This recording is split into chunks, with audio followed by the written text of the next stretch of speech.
Boa tarde, pessoal que está aqui. Boa tarde também para o pessoal aí que vai assistir no ano de 2070, ou ano 3000 na internet. Quem sabe aí alguém, ou no que a gente tiver, pode olhar esse arquivo aí, que a gente não sabe para onde vai, né? Está dando um eco. Eu queria contar uma história aqui. Eu sou José Otávio, está dando um eco. Sou professor lá na Universidade Federal do Rio de Janeiro e trabalho num lugar que chamava Núcleo de Computação Eletrônica. E o que isso daí tem a ver com software livre e com a computação aqui no Brasil? É interessante pensar que lá foi o primeiro lugar, lá na UFRJ, nessa universidade, em que a computação, que começou a ter computador lá no Rio. Eles começaram no ano de 60, logo depois, 60 e pouco, já começou a ter, ainda trabalhar com aqueles IBMs, trabalhar com cartão perfurado, trabalhar e com desenvolvimento tecnológico, que nem tinha esse nome. As pessoas faziam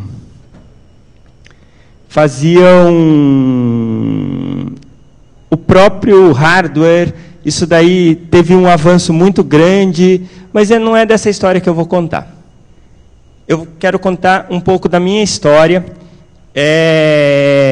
Eu comecei a trabalhar, a mexer com computador, eu acho que era no ano de 85.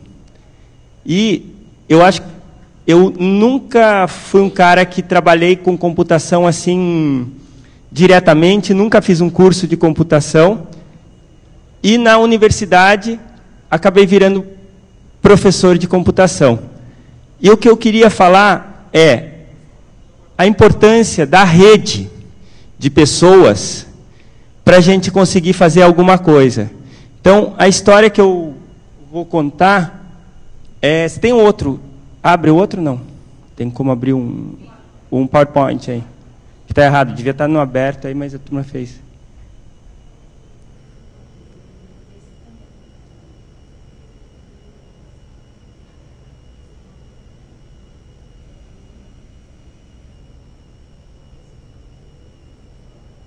No LibreOffice abriu. Isso daí. Vamos lá. Toda essa enrolação para começar. Eu queria ver começar. Pode voltar. Então, é disso aqui que eu vou falar. Nós vamos falar de uma aplicação real de rede de pessoas trabalhando para criar alguma coisa que sirva diretamente para a sociedade. Então, eu vou falar de uma ideia que nasceu dentro de um concurso de inovação que teve na UFRJ.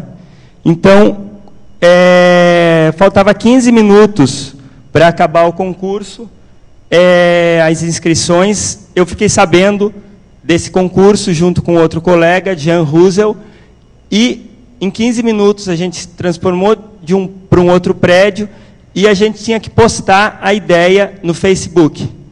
E a ideia que a gente postou foi a ideia de um aplicativo desenvolvido de forma open, aberta, e que trabalhasse com a rede das pessoas com deficiência e para as pessoas com deficiência, que pudesse melhorar a vida dessas pessoas. Como? Existem diversos por aí, a gente sabe, mas na hora o que a gente pensou? Alguma coisa que a pessoa rapidamente olhasse e pudesse ter uma dica de como é a acessibilidade naquele lugar. E se ela pode ir ou não ir para aquele lugar, para ela não passar vexame, não passar por vergonha, não passar por diminuição da sua condição humana, simplesmente porque ela tem uma cadeira de rodas, ou porque ela é cega, ou porque ela está idosa e não vai conseguir. Pensem um pouco, vamos começar por aqui. Por que motivos, aqui que a gente está trabalhando, num programa de software livre, eu vou subir lá. Eu vou descer mais uma vez. E se eu tivesse numa cadeira de rodas e tivesse sentado aqui? Alguém pode me ajudar a subir aqui em cima do palco para fazer como todos os outros palestrantes? O que ia acontecer comigo? Conta um pouco. O que você acha? Vou dar um pouquinho aqui para você falar.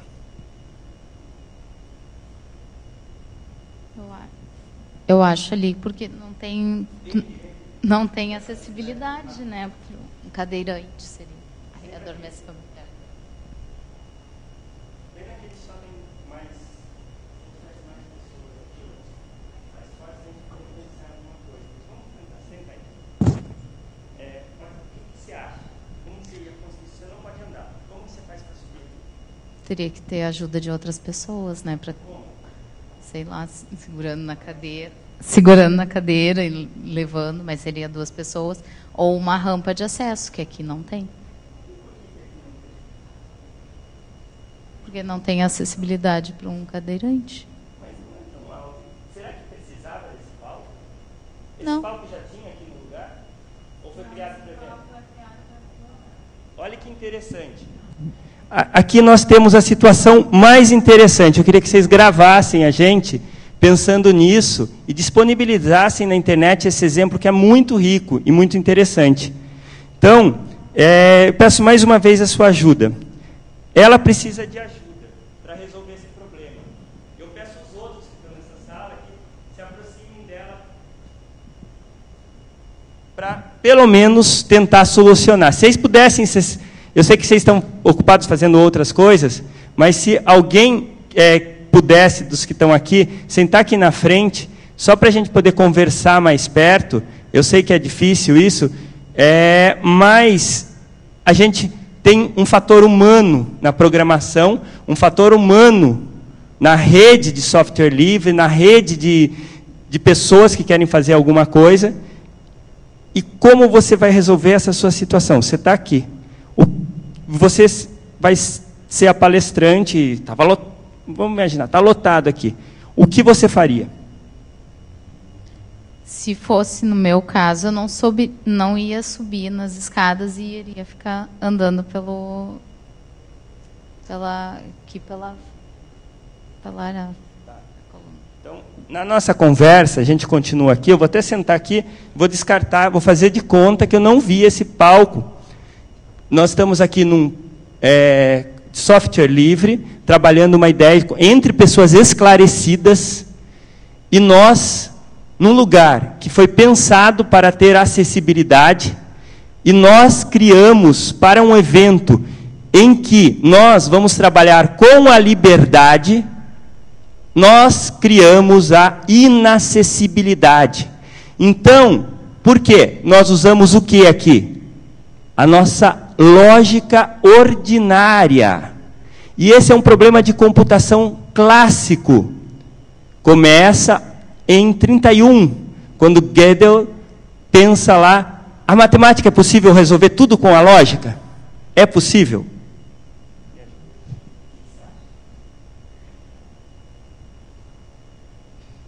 Acho que não tudo, né? Também.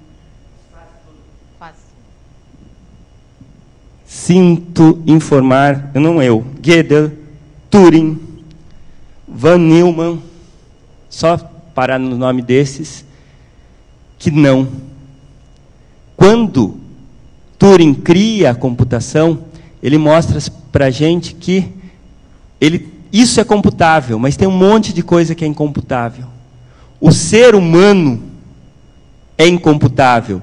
E aqui, com pessoas que desenvolvem softwares fantásticos, coisas maravilhosas, que mudam o mundo, nós criamos em Porto Alegre, lugar que abarca o Fórum Social Mundial, nós criamos um exemplo, talvez, de uma aberração que não foi feita por mal. Foi feita. Por quê? Porque não se levou em conta o afeto, o humano. E está se levando em conta outras coisas. Ah, eu estou no software livre, mas quero saber o que o Google está fazendo, eu quero saber... Pô, palestra hoje... Quem que é? Do meu amigo... Cadê meu pendrive? Do meu amigo Peter. Imagine se meu amigo Peter Westerbark viesse... Não dá para tirar, né? Tá. Mas a pontinha vocês já sabem, do Angry Birds, viesse aqui dar uma palestra agora. O que iria acontecer nessa sala?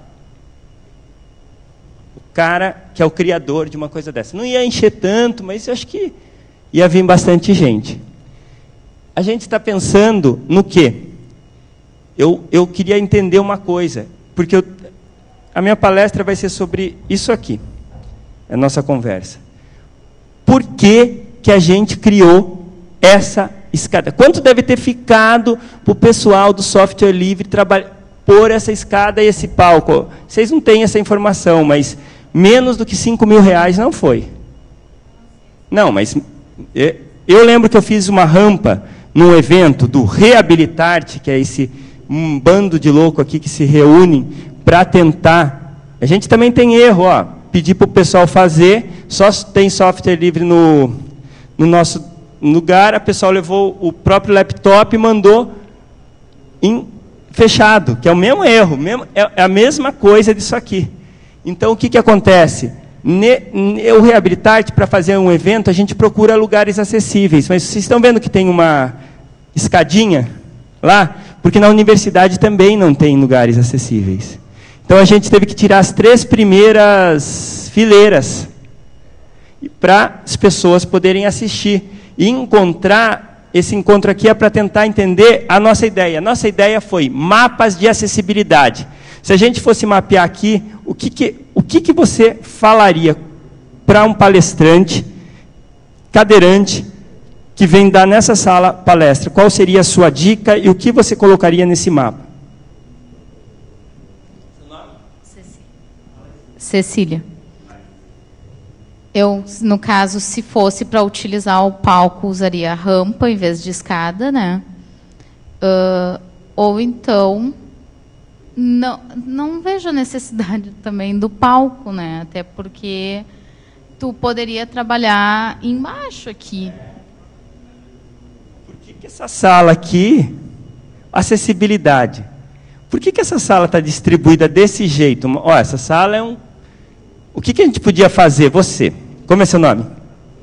Vem aqui para facilitar o cara que está filmando. Pô, imagine eu falar 50 minutos aqui, como ia ficar. Já é chato fazendo as pessoas passarem mico. Como é seu nome mesmo? Prazer. Zé. Gleider, e aí? Como outras formas que a gente podia deixar isso aqui melhor, por exemplo, você está aqui desde que dia? Quem que veio aqui, deve ter vindo bastante gente que lotou aqui. Nessa sala? Não. Algum? 2? Não, 2 horários. Não, 2 horários. 1 horário. Tá, 1 horário. E quantos horários tiveram nesses dias aqui? Estamos fazendo levantamento de requisito. Ah, não sei, uns 4, 5, num dia. Num dia. Até agora foram quarta, quinta, sexta, sábado. 4 dias de evento. Vai acabar hoje? 4 vezes 6. 6 por dia? 9, 10, uns... Por turno, uns 4 por turno, 8. Uns 8. 4, 8, 32. São 32. Em 32, nós fizemos uma sala para um evento, que deve ter vindo o ministro, deve ter vindo alguém importante aqui. Ou ministro não, mas alguém importante ligado com a rede. Um cara legal. Não sei, porque eu não fiquei todos os dias aqui. Mas, então, em um evento, essa sala estava acessível para aquelas pessoas que estão lá. Para a gente aqui, essa sala está superdimensionada, o jeito que a gente está arrumando ela provoca uma coisa, uma aproximação ou um distanciamento? Um distanciamento, eu acho.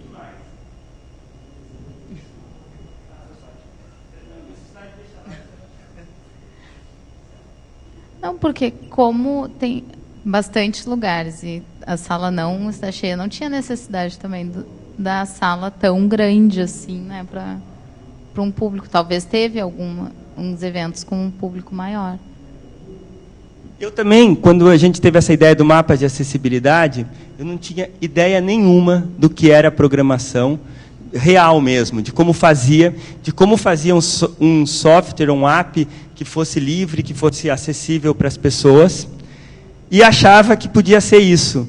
A gente olhar alguma coisa, ter uma ideia, como 90%, 9% das pessoas estão fazendo hoje, eu tenho uma ideia, pô, numa noite, o cara fala, numa noite eu levanto e ponho essa ideia no ar. Tá, tu põe uma em 32, vamos falar em 36 aí, ou, na verdade, uma em 70, vão dar mais ou menos certo.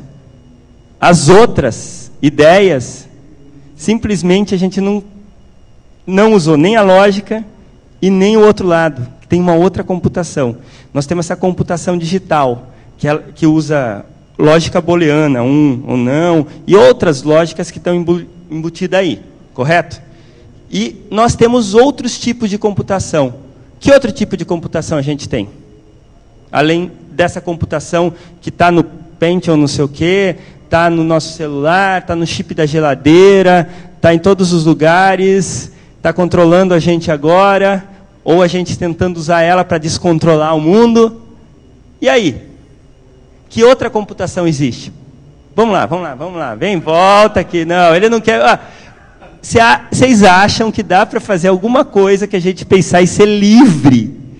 Se a gente está ainda antes de, como chama, a gente está usando uma hierarquia aqui, da época anterior a qualquer direito trabalhista. A gente está usando uma hierarquia, pô, ele é meu empregado, eu sou o cara que vou falar aqui. Vem aqui. Que outra computação a gente tem? Sem problemas, eu sei que é um mico o que você está pagando, mas o que eu estou fazendo aqui é um exercício para falar desse mapa de acessibilidade, porque eu tenho tempo para falar. O que outra computação que existe, além da computação que a gente tradicionalmente conhece, que é essa computação, os números computáveis, ou os números binários computáveis, ou qualquer coisa que estiver no nível acima. A gente escuta, tipo, computação quântica. A computação quântica também tem o problema da parada. Existe alguma computação que não tenha o problema da parada?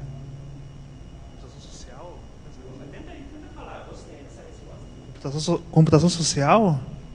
O que seria uma computação social? Como as pessoas se organizam dentro do ambiente? Não sei mais o que dizer. Bem legal isso. O que a gente está fazendo é isso.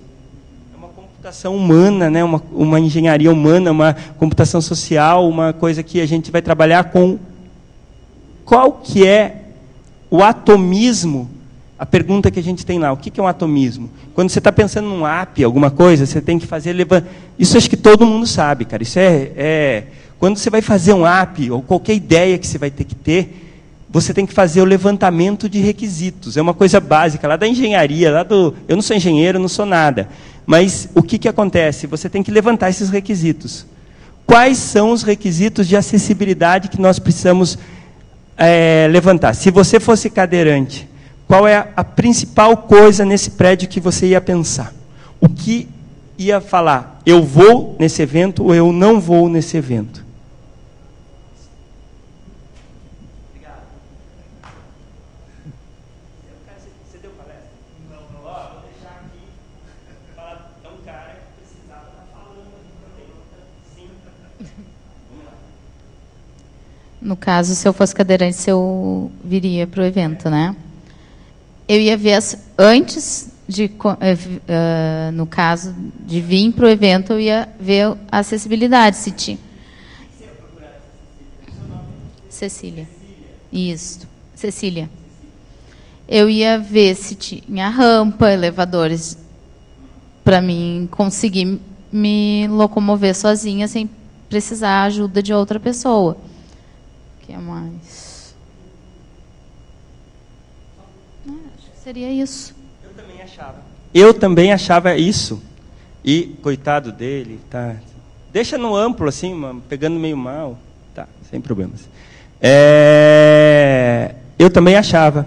Todo mundo achava. Os programadores que começaram a vir depois, quem teve a ideia. Fizemos esse evento, deu 500 inscritos, levamos um susto. Oficina na UFRJ de acessibilidade para levantar os requisitos, mas a gente nem sabia levantar requisito na época. Era um bando de professor que queria fazer e achava que dava para fazer, que era uma coisa que rapidamente a gente ia conseguir fazer e levantar isso e resolver o problema, ajudar as pessoas. Pô, essa inocência eu queria ter. Mas não.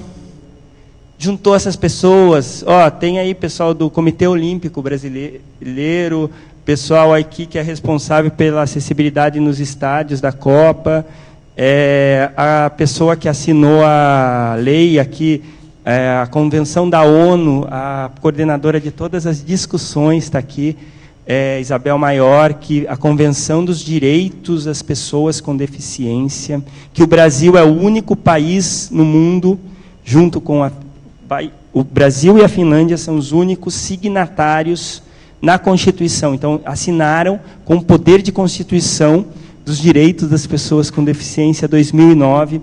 Isabel Maior, durante 6 anos, com toda essa dificuldade que ela tem de locomoção, ela foi em reuniões em muitos países, coordenando, uma gigante, que coordenou, como todos esses outros aí, coordenou essa discussão que tenta mudar a acessibilidade no mundo. Então, juntou essas pessoas, e as pessoas falaram, fizemos um dia antes, aprendemos que deve ser um dia depois, uma oficina que juntava as pessoas para realizar alguma coisa, e elas falaram muito. Aqui, 2 dias, ninguém falou, todo mundo falou isso daí.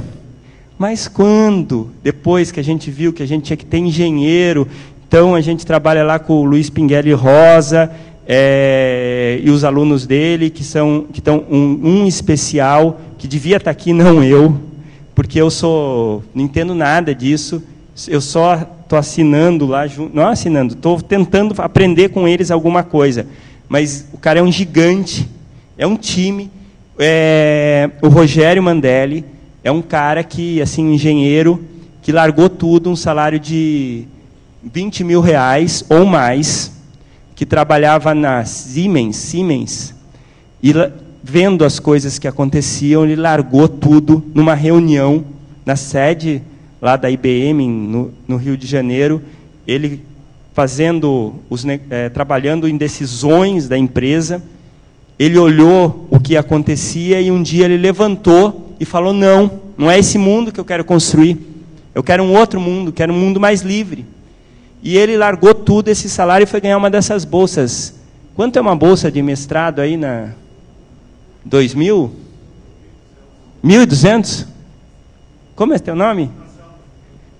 E ele foi pegar uma bolsa de 1.200 para viver no Rio de Janeiro, para estudar sistemas complexos com o professor Luiz Pinguelli Rosa e esse pessoal. E o que aconteceu, esse cara se aprofundou em tudo, e ele fez mestrado sobre isso, está estudando agora um problema quase insolúvel, que é o problema da consciência no doutorado e da acessibilidade. E o cara lá nos ensinou que a gente tem que levantar requisitos. Pô, a gente não sabia.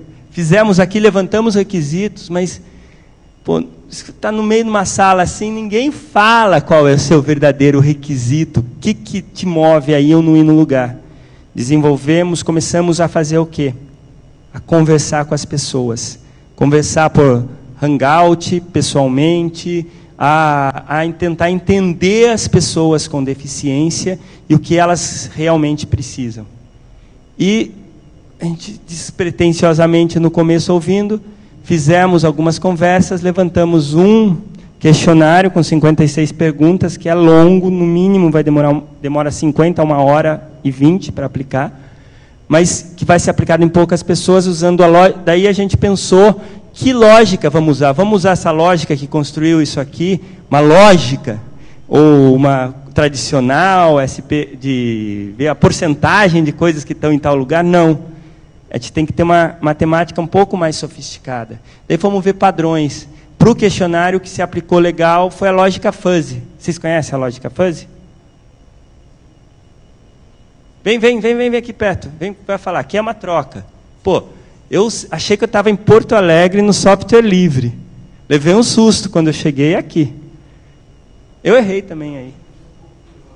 Não, mas não é isso. Não é por causa disso. Esse aqui você chegou agora e a gente estava falando dessa escada aqui. E...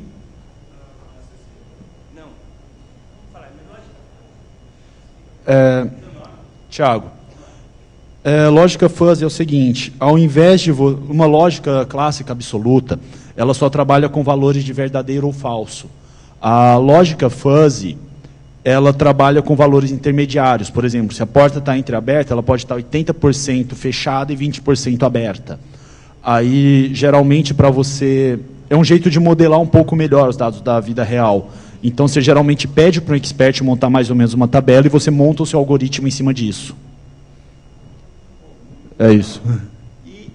E tem um lance, assim, é como se você tivesse uma nuance de cor, de tons de cinza.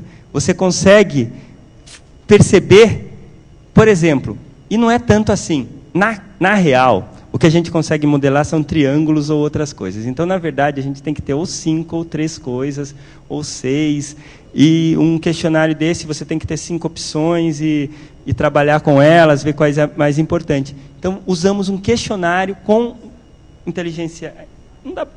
Poderia ser a modelagem ou a inteligência embutida usando a lógica fuzzy. Esse questionário, quando a gente aplicou no primeiro teste, levamos um susto. Por isso que estava essa conversa. Ela está aqui, fazendo o nosso modelo de uma pessoa com cadeirante que está aqui tentando dar a palestra. E ela vai continuar aqui até o final da palestra. Pô, muito legal, Cecília. Você é o show dessa palestra. E aí? Quando eu fui conversar, na verdade a gente conversou com uma pessoa incrível pelo Hangout, eu esqueci o nome dela, vou esquecer, só daqui 2 minutos, eu estou um pouco nervoso para falar aqui, e depois daqui 2 minutos a gente lembra, ou às vezes pode demorar 2 dias. É aquela memória. Tá. E o que acontece? Ela conversando com a gente, uma moça linda, estudou no MIT, estudando design de moda, assim, cadeirante, e o que aconteceu? Ela saiu de Boston, uma cidade que é no mundo considerada a mais acessível, e nas contas a mais acessível, 1,01, numa escala que a gente tem de 1 a 2, toda cidade que for acima de 1,26, depois eu vou explicar o que tem isso, que é o que as minhas modelagens chegaram. A gente não publicou, porque isso daí não importa também, mas tem que disponibilizar isso. O que aconteceu? Quando perguntamos para ela, fizemos o questionário, qual que era o principal problema que ela não ia nos lugares. Ela falou rampas, lugares de acesso. O que você acha? Que foi o que ela falou, é o decisivo. É o que eu escolho ou não para ir ou não ir num lugar. Você conseguir chegar. É um problema básico, como eu tenho com a bicicleta, né? Se você não consegue chegar. Também achei. Quem mais? Como é seu nome? Anderson.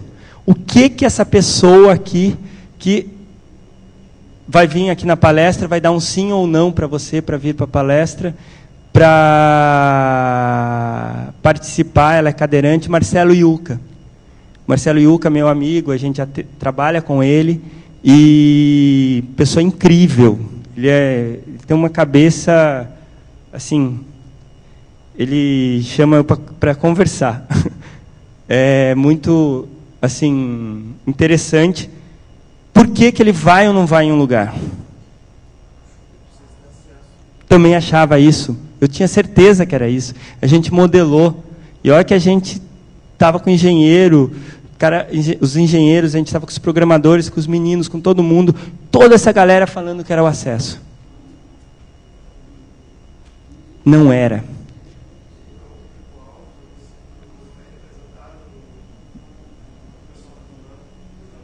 Marcelo.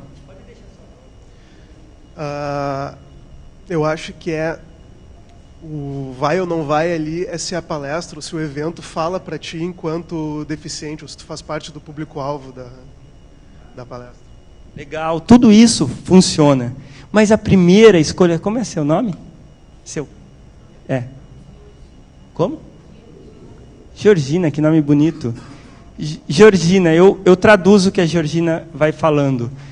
O que você acha, Georgina, que seria a Michele Simões, que a gente conversou, uma consultora, ela tem um blog, ela trabalha com essa ideia de viajar sozinha. O que é a principal coisa que a Michele, vê num lugar para ela ir ou não ir no lugar?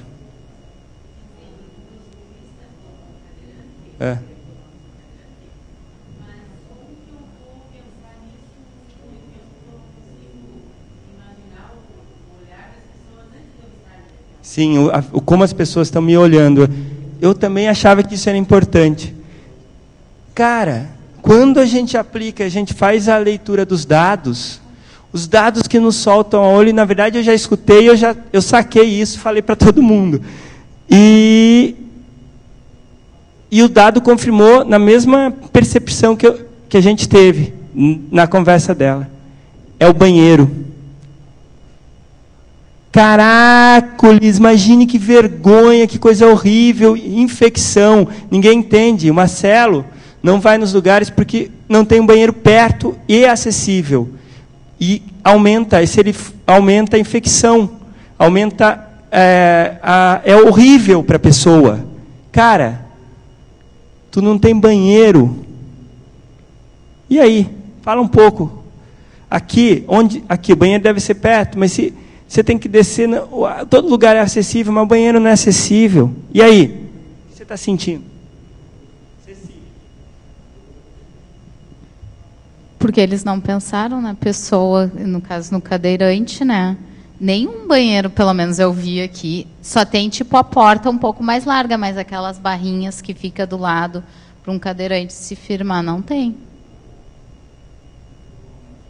E aí, mais básico, ela ficou com vontade, passou da vontade, o que vai acontecer? Ela vai se molhar. Ou ela vai de fralda no evento, ou ela não vai. Ou ela precisa de ajuda. Ou sua vida é filha da puta. Desculpe a palavra, mas vale a pena. Para a sociedade que faz isso. Para nós que fazemos.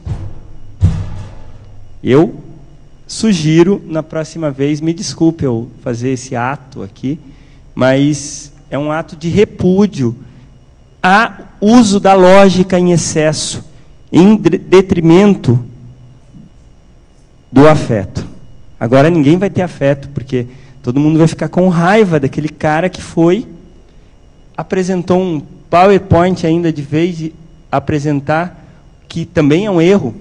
É um erro, talvez, eu acho que mais grave, se você for ver a situação macro, e o que acontece, o que é o controle, o que se faz, o governo americano no trust com a Microsoft, no controle dos dados e do dinheiro, e de tudo o que acontece, esse problema é maior.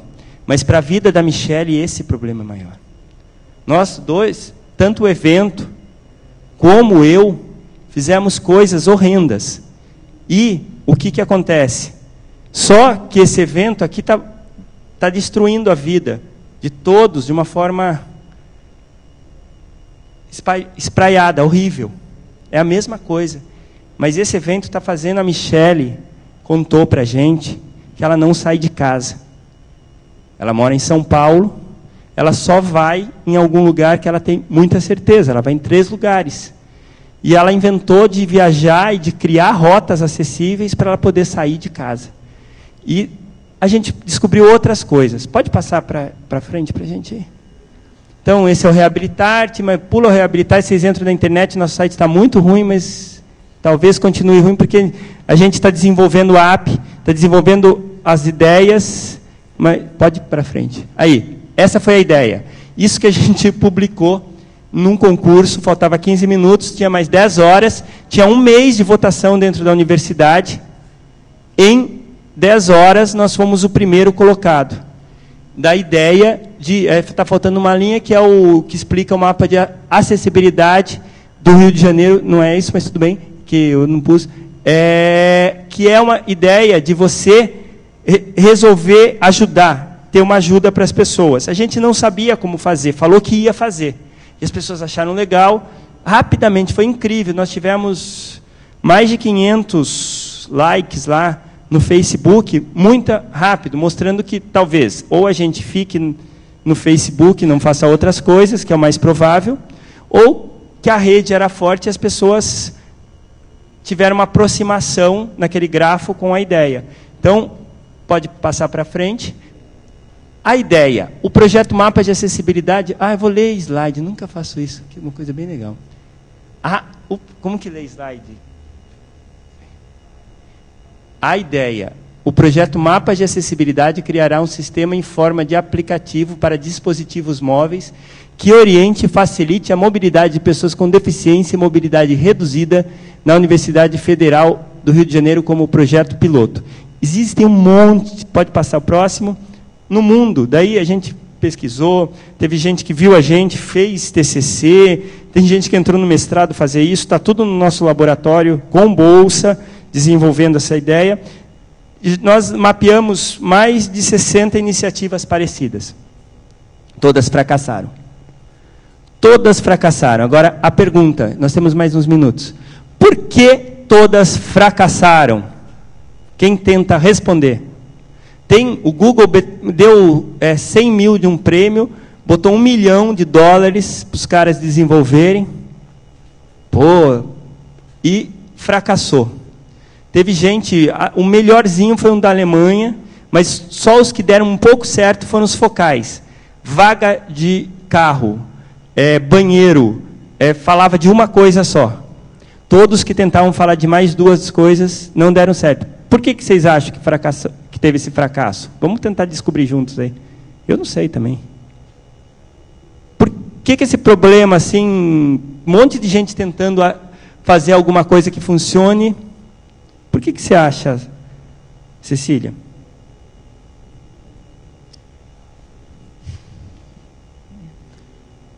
Sei lá, de repente porque as pessoas não vivenciam aquilo. Sim, se for um cadeirante, seria muito mais fácil ele falar, porque ele está vivenciando todos os dias uma situação diferente. E uma pessoa que não é cadeirante, ela não vivencia aquilo, então ela tenta dar alternativas, mas não é a realidade daquela pessoa. Se a gente falasse em engenharia, o levantamento de requisitos foi um fracasso. Nós não fizemos um levantamento de requisito bom. Primeiro, porque a gente achou que a atomística do problema, a atomística lá na programação, qual que é o ponto que vai subir, que vai ver, você acha que é um lugar. Aqui tem vários aqui em Porto Alegre, muito legais, que estão mapeando, mapa de acessibilidade aqui, mas todos no mundo, todos são de lugares. Daí a gente começou a estudar o problema, começou a ver, começou a fazer simulações, né? Computacionais. Eu não falei outro tipo de computação, depois no final a gente fala. Daí, não era. A menina foi lá da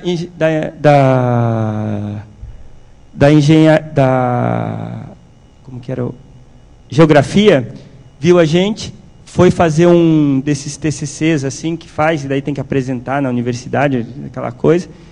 Daí a gente viu ela muito tímida, uma menina extremamente tímida.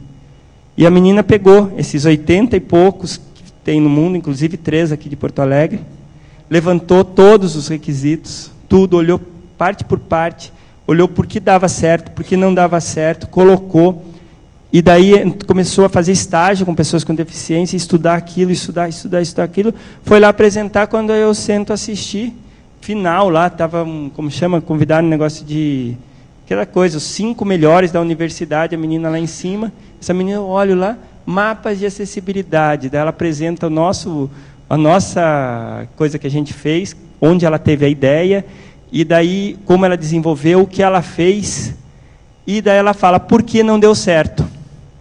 Porque nenhum levou em consideração o humano.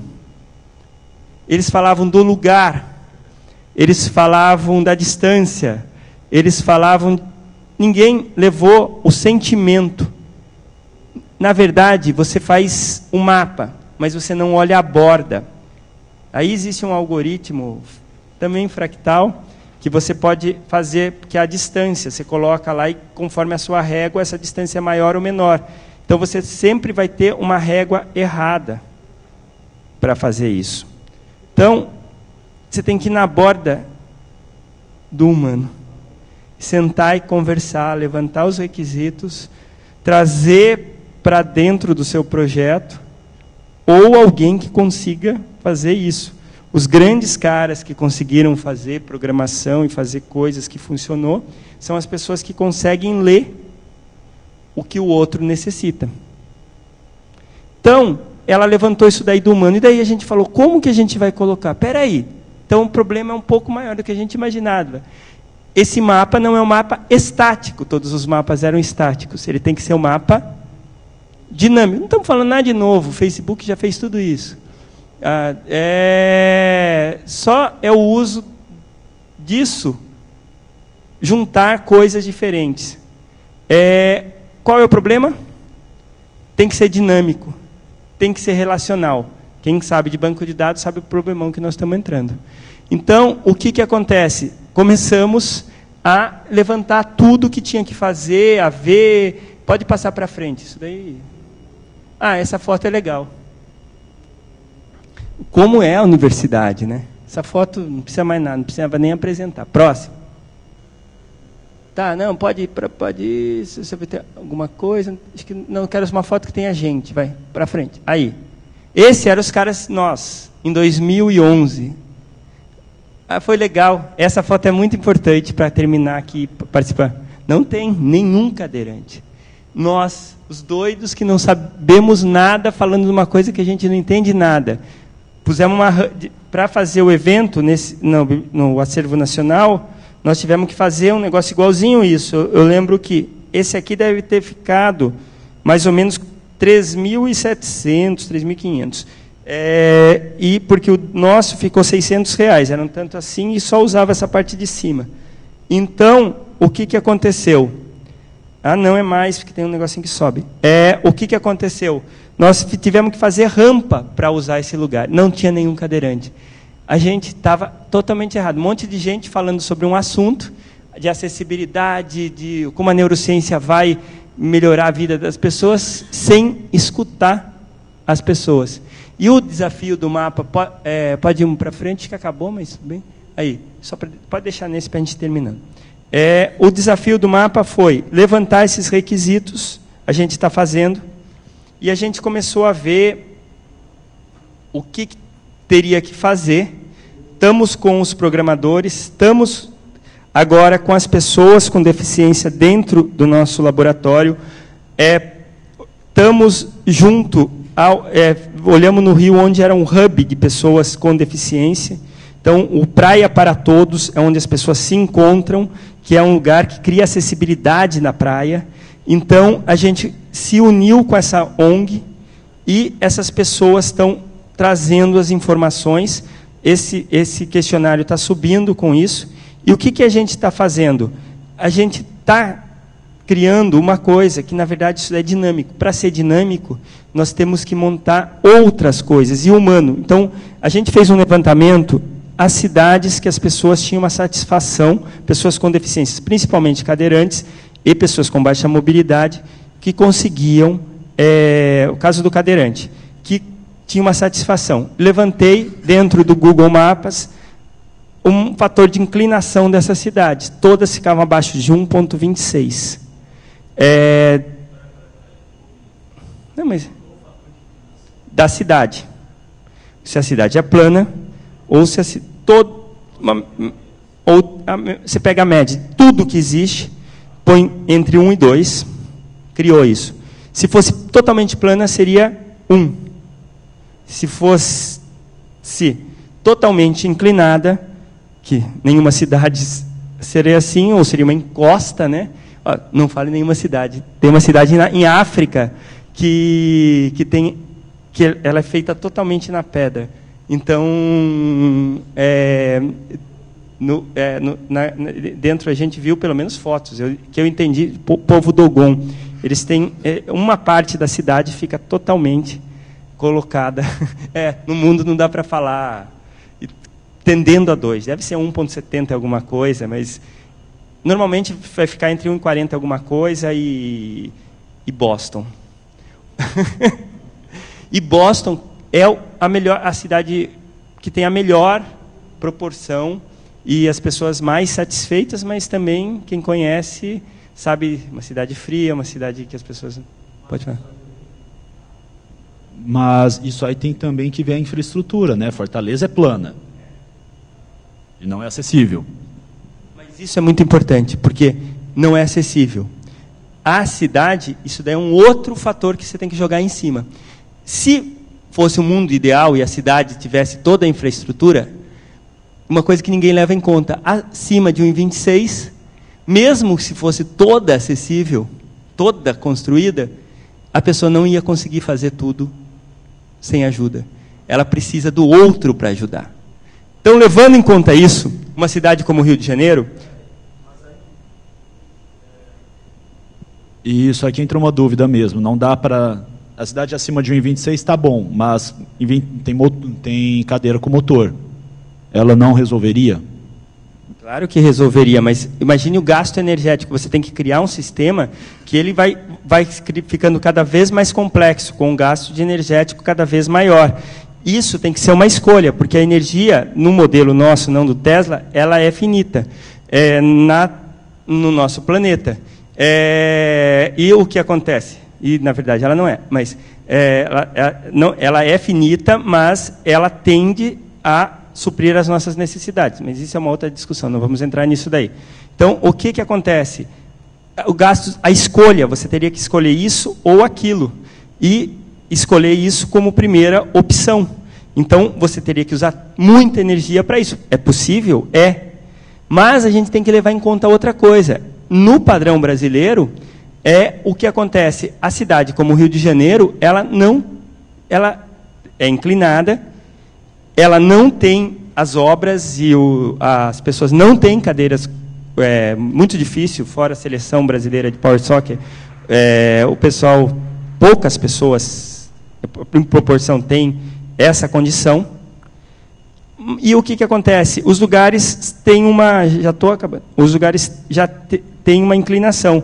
Mas é possível as pessoas irem em algum lugar. Por exemplo, ninguém teve a atitude de levantar aqui, nós não vamos fazer isso porque vamos pôr ela em perigo, porque também não tem borda aqui, de pegar ela e 2 pessoas levantarem e colocar lá, que seria uma solução. Não é a melhor solução, é horrível, mas é uma atitude. Então, a atitude humana é o atomismo desse sistema. Pode ser que a gente esteja totalmente errado. E a relação nesse mapa que a gente está criando e que a gente está subindo agora, subiu o protótipo ontem para o GitHub, o primeiro protótipo, vai continuar agora com a aplicação disso daí, as coisas vão vir e a gente vai entrar em desenvolvimento. A gente submeteu à FINEP um projeto, porque a gente quantificou quanto ficaria só para fazer esse mapa. E o mapa é um mapa que tem uma rede, é um mapa de rede de pessoas. É um mapa que também é um grafo, é como o Waze é um grafo de pessoas. E essas pessoas têm que criar eventos, essas pessoas têm que criar aproximações, porque com a aproximação hoje que nós temos, sinto muito, sua vida vai ser muito difícil na cadeira de rodas.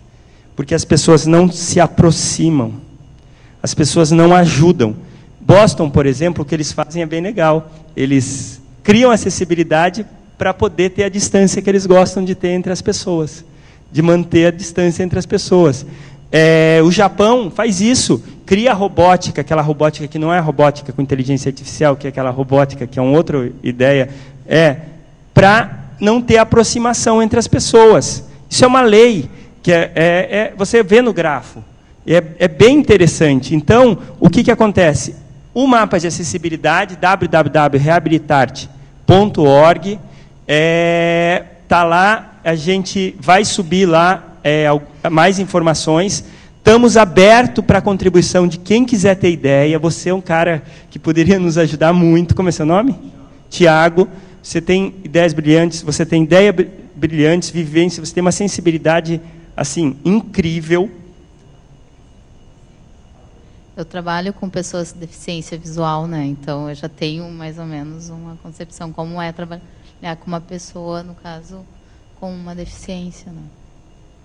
Então, essa história aqui, que agora deu meu tempo, mas a gente tem agora a parte de perguntas, então a gente continua por mais 10 minutos, é isso? Correto? Acabou já.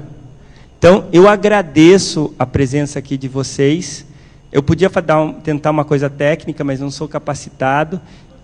Eu vou estar aqui dentro e a gente pode conversar. Quem mais quiser ajudar, então é uma rede. São os meninos, eu só preciso falar isso. Os caras incríveis, os programadores, o pessoal está programando em várias coisas, saindo JSON para a ideia que tenha acessibilidade na programação. Isso é uma coisa que a gente criou, porque às vezes a gente fala do software livre, é legal isso, mas a gente não se liga que não é esse o problema pontual maior. Esse é um dos problemas. Porque a gente tem que criar uma acessibilidade entre as coisas. Uma acessibilidade entre os formatos. Que as coisas saiam e que possa ser usada por várias formas de pensar diferente, por várias linguagens de programação diferentes, por várias as APIs interligadas. A programação tem que ser isso. Então, a minha sugestão que fica aqui marcada, queria pedir para vocês fazerem um vídeo de 30 segundos, 20 segundos, para colocar no site do próximo, do 16º, acho que se tiver 2016 ou 2017, um fórum do software livre, que ele seja um fórum acessível do software livre.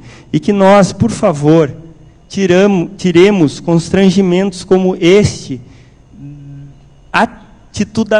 ter uma atitude de não aceitar isso, porque é a mesma coisa.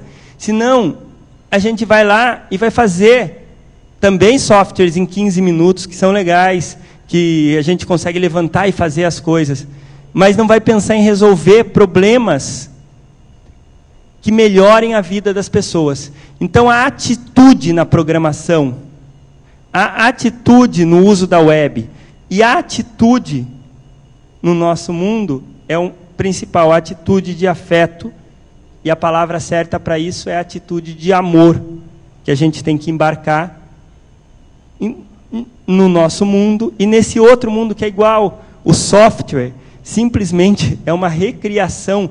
Isso é legal. Acaba a palestra falando que tudo isso é uns caras como Turing, von Neumann e outros malucos que pegaram o modelo de mente que eles tinham, porque eles conseguem, algumas poucas pessoas conseguem perceber como sua mente funciona, e aplicaram em sílica, que na verdade nem era em sílica, era em papel. Ou depois o von Neumann teve a brilhante ideia de pôr em transistor. Acabou a guerra, não sabia o que fazer com aquelas quinquilharia, vamos botar em aquelas bulbas, negócio que estava estourando. Depois miniaturizou, porque também acabou de vender as coisas, sempre com a sobra do que está a produção, você vai fazendo as coisas. E chegamos a hoje. Então, o que eu peço aqui é, pensemos no humano, em nos aproximar do outro. E a palavra certa para isso é colocar amor nisso. Obrigado.